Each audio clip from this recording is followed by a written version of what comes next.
여러분 안녕하세요. 타로 알려주는 남자입니다. 오늘은 마이너 카드 첫 번째 영상입니다. 마이너 카드는 총 56장으로 구성되어 있고요. 숫자로 구성된 40장의 마이너 카드, 흔히 핍 카드라고 부르죠. 이렇게 40장의 숫자 카드와 인물로 구성된 16장의 카드, 코트 카드 또는 궁중 카드라고도 합니다. 16장의 코트 카드로 구성되어 있습니다. 앞서 설명드린 바와 같이 마이너 카드는 40장의 숫자 카드와 16장의 코트 카드로 구분되어 있는데요. 쓰임새가 다르지 않다면 구테어 타로 카드에서 이렇게 카테고리가 나누어지지 않았겠죠? 네, 분명히 이 두 가지의 부류의 카드들은 그 쓰임새와 목적이 다릅니다. 쉽게 설명드려서 이 40장의 숫자 카드는 환경 카드라고 생각하시면 됩니다. 우리가 이 지구라는 환경에 살고 있고 또 인간 사회라는 어떤 환경에 살고 있습니다. 그런 환경에 살아가면서 또 우리가 마주하는 수많은 사건 또 장면들을 표현해 놓은 카드다라고 생각하시면 되고요.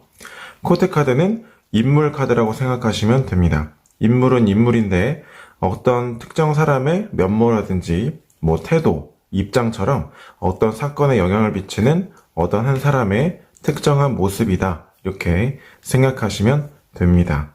그래서 숫자 카드는 어떠한 개념이냐면 이 눈앞에 보이시는 카드는 펜타클 7번 카드인데요. 펜타클이 7개가 있습니다. 펜타클이 7개가 있는 환경 안에서 사람은 이러한 모습을 보일 수밖에 없다는 것입니다. 네, 이렇게 농부가 서 있죠. 네, 펜타클이 7개인 환경에서 또는 이러한 사건에서 또는 이러한 장면에서 사람은 이러한 감정을 느낀다. 또 이러한 어떤 생각을 한다. 이러한 입장과 태도나 이런 모습을 보여준다. 이런 행동을 취한다. 기본 뼈대가 되는 근간이라고 말씀드릴 수 있겠습니다. 그렇다면 코트 카드는 어떠한 카드일까요? 코트 카드는 먼저 사람입니다. 사람은 사람인데 어떠한 사람이냐? 여기 보시는 카드는 완즈 시종이라는 카드인데요. 시종과 같은 사람이다. 그렇다면 시종이 무엇인지를 알아야 되겠죠? 시종을 이를테면 미숙한 사람이라고 한 가지 예를 들어보면 사람은 사람인데 미숙한 사람이에요. 이 카드는 미숙한 사람이구나. 그런데 미숙한 사람이 어떠한 행동을 취하느냐, 이 완드를 들었기 때문에 완드는 사람의 행동이나 어떤 의욕 같은 욕구 같은 부분을 의미하죠. 그래서 사람은 사람인데 어떠한 사람? 미숙한 사람이다. 그 미숙한 사람의 행동이다. 미숙한 사람의 무엇이다 를 말하는 것이 코트 카드라고 할 수 있겠습니다. 혹은 어떠한 사람이 이러한 행동이나 또는 이러한 입장이나 이런 태도를 보일 수밖에 없는 환경에 상황에 놓여 있다. 이렇게 해석하기도 하는 것이 코트 카드의 어떤 정의나 예라고 할 수 있겠습니다. 타로 카드라는 것을 공부할 때 이 사원소의 개념에 대해서 대단히 깊게 또 통찰력 있게 공부할 필요가 있습니다. 흔히 이 사원소의 개념에 대해서 그냥 가볍게 훑고 지나가시거나 중요하지 않게 생각하시는 분들이 많은 것 같은데 이 사원소에 대한 이해를 많이 잘 할수록 마이너 카드뿐만 아니라 그걸 토대로 메이저 카드 또한 해석을 잘 할 수 있습니다. 특히 이 숫자로 구성된 카드들, 특히 이제 픽카드 40장은 이 사원소에 대한 개념만 잘 이해를 하고 있으면 여기에 숫자를 더해가면서 그냥 바로바로 해석의 의미라든지 카드의 성질이 나올 수 있는 거거든요.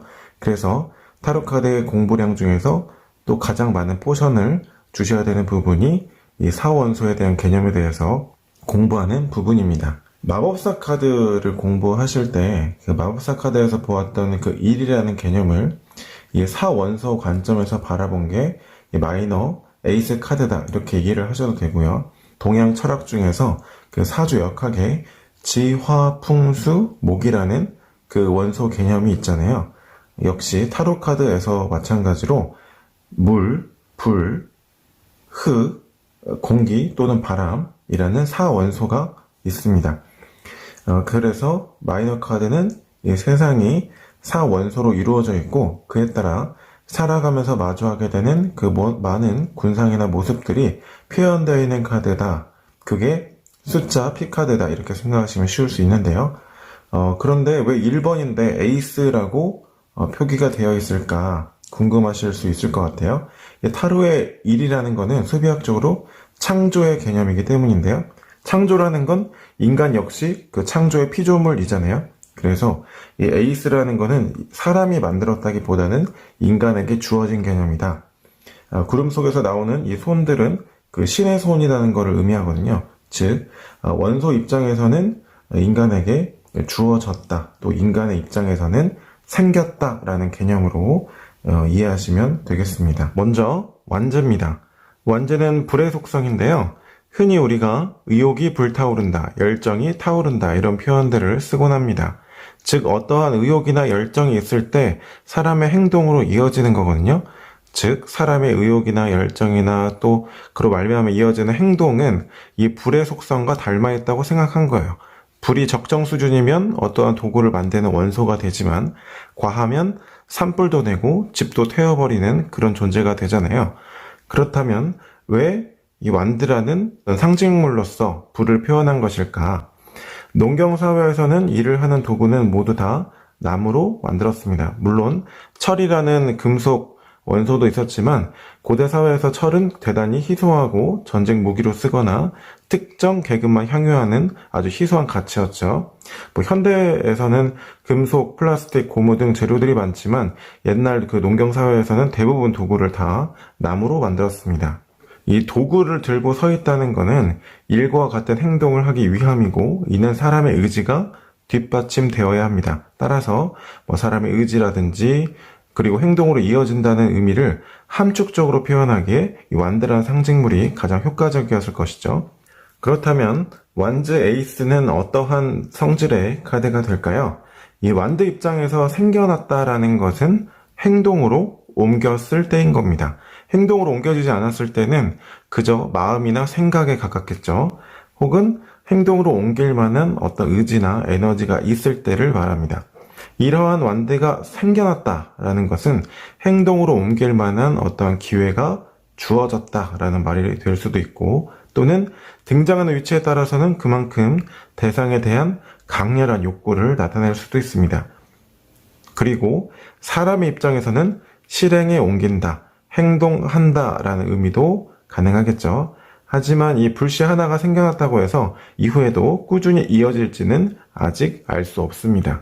물은 수용하는 성질이 있습니다. 맑은 물에 검은색 잉크를 툭 하고 떨어뜨리면 검은색 물이 되고 맑은 물에 또 커피, 에스프레소를 떨어뜨리면 아메리카노가 되듯이 수용하는 성질이 있습니다. 수용한다는 성질은 누군가를 포용하고 이해하는 마음일 수도 있지만 반대로 굉장히 수동적인 성질일 수도 있습니다. 이러한 물을 가장 잘 표현할 수 있는 게 바로 이 성배 컵이거든요. 물은 컵의 모양에 따라서 소주잔 모양이 되기도 하고 또 1.5리터 페트병 모양이 되기도 하죠. 즉 이 물의 성질을 가장 잘 표현하고 보여줄 수 있는 것이 컵이었던 겁니다. 컵의 원소는 사람의 감정, 마음을 나타내거든요. 물은 수용하려고 합니다. 그런 성질 때문에 마음 역시도 쉽게 변하고 계속 불안정한 속성을 가질 수밖에 없는 것이죠. 그리고 마음은 컵 안에 담겨 있을 때만 보입니다. 즉 담겨있는 컵에 따라서 모양도 변하고 깊이도 변하는 것이죠. 이러한 물이 인간에게 주어졌습니다.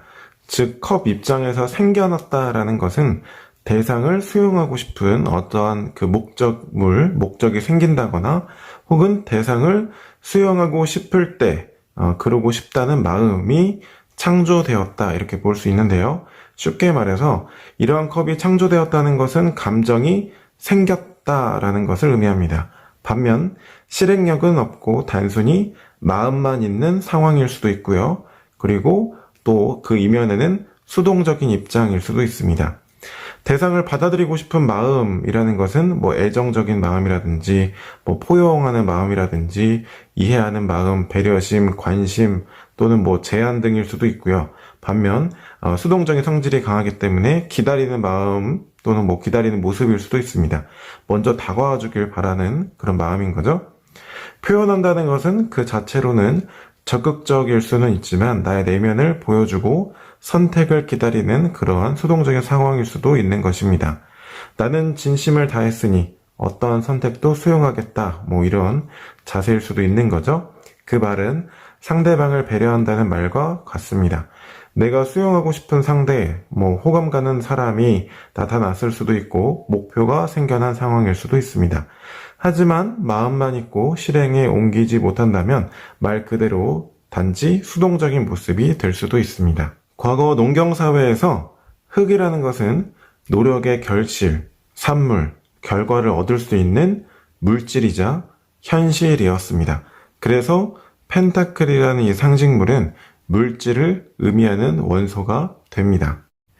흙이라는 것은 일한 만큼 노력의 산물을 얻을 수 있고 쉽게 변하지 않는 신뢰의 대상이었습니다. 그래서 펜타클이라는 이 원소는 실전에서 인간의 어떤 신뢰나 쉽게 깨어지지 않는 믿음이나 어떤 그 신뢰감 있는 우정을 의미하기도 하는데요.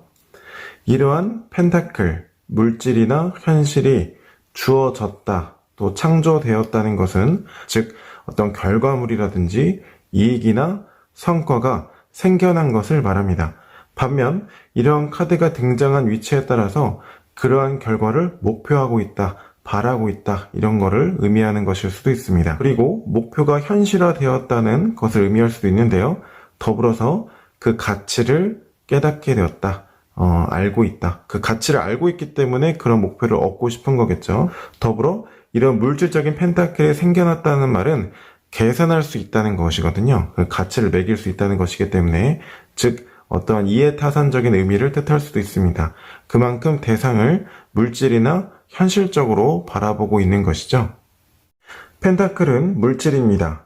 인간은 열심히 일해서 농작물이라는 원하는 결과를 만들어내기도 하고 또는 물질을 보고 반대로 값을 매기기도 합니다. 노력이 많이 들어간 결과라면 값을 따질 수 없는 것이라고 생각할 수도 있습니다. 하지만 물질적인 것에만 매달리면 사람은 소외될 수밖에 없습니다. 열심히 행동하고 일하면 물질을 얻을 수는 있지만 물질만을 지키면 행동은 일어나지 않습니다. 또 다른 생각도 할 수가 없습니다. 물질적으로만 가득 차면 현실적인 안정은 완벽할지 몰라도 그만큼 다른 부분은 채울 수가 없습니다. 펜타클은 쉽게 변하거나 사라지지 않습니다. 그래서 펜타클은 안정적이고 변화하지 않고 다른 말로 얘기했을 때 보수적일 때 좋아하는 성질입니다. 공기는 끊임없이 순환을 하고 주변에 흔하게 존재하지만 한 방향으로 집중이 되지 않으면 그 존재를 느끼기가 어렵습니다. 바람이 불면 사람은 공기의 힘을 느끼게 됩니다. 반면 기압이 높으면 우리는 눈에 보이지 않는 이 공기의 힘에 의해서 아무것도 할 수 없는 존재가 되어버리고 맙니다. 이 공기는 사람의 생각과 닮아 있습니다. 우리가 아침에 잠을 깨고 또 밤에 잠이 들 때까지 수천 번, 수만 번 여러 가지 생각들을 하고 눈에 보이지 않는 사고의 흐름 속에서 살아갑니다. 하지만 생각이 너무 많으면 눈에 보이지 않는 이 생각들로 인해서 우리는 아무것도 하지 못하게 되고 또 너무 생각이 없으면 어떠한 행동도 촉발시킬 수가 없습니다. 이 소드는 전쟁 무기, 검입니다. 누군가를 공격하는 무기임과 동시에 나를 지키는 수단입니다. 우리의 생각이라는 것은 결정으로 이어지기까지 수많은 갈등이 일어납니다. 즉, 이 하나의 승리자, 승리하는 소드의 승리의 검이 생겨날 때까지 수많은 전쟁이 일어나는 것과 같습니다. 그럼 왜 많은 무기 중에서 이 소드, 검을 그려놨을까요? 이 검이라는 것은 칼 도자할 때 그 칼과 다르게 양날을 가지고 있습니다. 즉, 이 하나의 결정을 하기 위해서는 또 다른 생각이 져야 되는 것처럼 상대방을 공격하는 것은 곧 나를 방어하고 지키는 일을 의미하기도 하고 인간의 이 생각이나 사고라는 것은 이 양날의 검처럼 곧 기회비용을 동반한다는 말과도 같기 때문입니다. 에이스 카드, 이러한 소드가 창조되었다는 말은 내게 휘두를 수 있는 검 한 자루가 생긴 셈입니다. 판단이나 어떠한 결정이 생겼다, 결단이 생겨났다 라는 의미가 되기도 하고, 더불어서 기회비용이 존재한다 라는 의미이기도 합니다. 소드가 없는 가운데 생긴 이 생각 하나는 아이디어가 될 수도 있지만, 어떻게 해야 될지 수많은 생각들이 있는 가운데, 그 갈등 가운데 하나만 결과론적으로 남겨진 상황이라면 이것은 선택일 수 있습니다. 전자는 막연한 상황에서 어떤 좋은 아이디어나 생각이 떠오른 상황이고, 후자는 어렵게 내린 결정인 거죠. 하지만 분명 휘두를 수 있는 칼자루가 하나 주어졌기 때문에 전쟁에서 승리할 수 있습니다. 하지만 내게 검 한 자루가 주어졌다는 것은 필연적으로 누군가는 져야 되는 상황입니다. 타인과의 인간관계에서는 나의 생각이나 결정으로 인해서 누군가는 상처받아야 되는 상황이 귀결될 수도 있고, 또는 상황에 따라서는 이게 기회비용이나 상처 등을 수반할 수도 있습니다. 혹은 내 내면 안에서 일어난 작용이면 어떠한 하나의 결정이나 판단, 결심을 위해서 또 수많은 기회비용이나 생각들이 사라져야 되기 때문에, 그만큼 인간의 사고라는 것은 양날의 검처럼 완전할 수 없다라는 것을 의미하기도 합니다.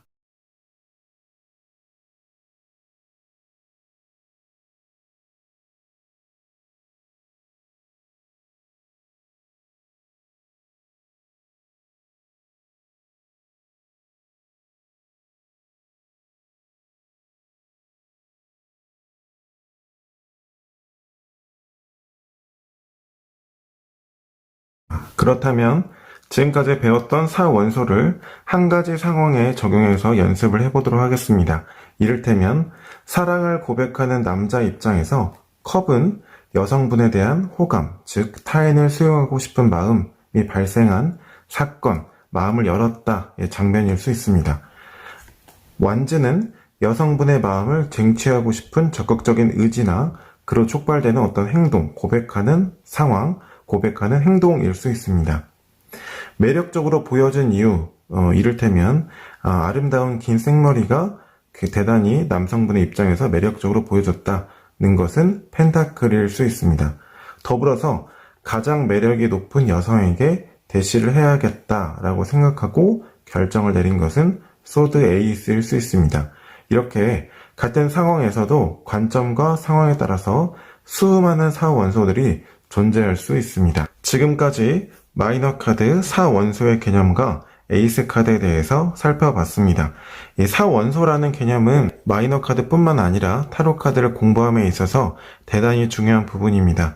카드 한 장 한 장이 어떠한 의미를 나타내는지보다 이 마이너 카드에서는 이 사원소를 깊이 있게 공부하고, 이런 마이너 카드의 이 사원소들이 숫자를 더해가면서, 또는 코테카드의 인물이 어떤 원소를 들었구나, 이런 관점으로 카드를 공부하시면 조금 더 통찰력 있게 타로 카드를 이해할 수 있는 눈이 생기실 수 있을 겁니다. 지금까지 타로 알려주는 남자였습니다. 오늘도 타로 카드와 함께 행복하게 아날로그 하세요. 고맙습니다.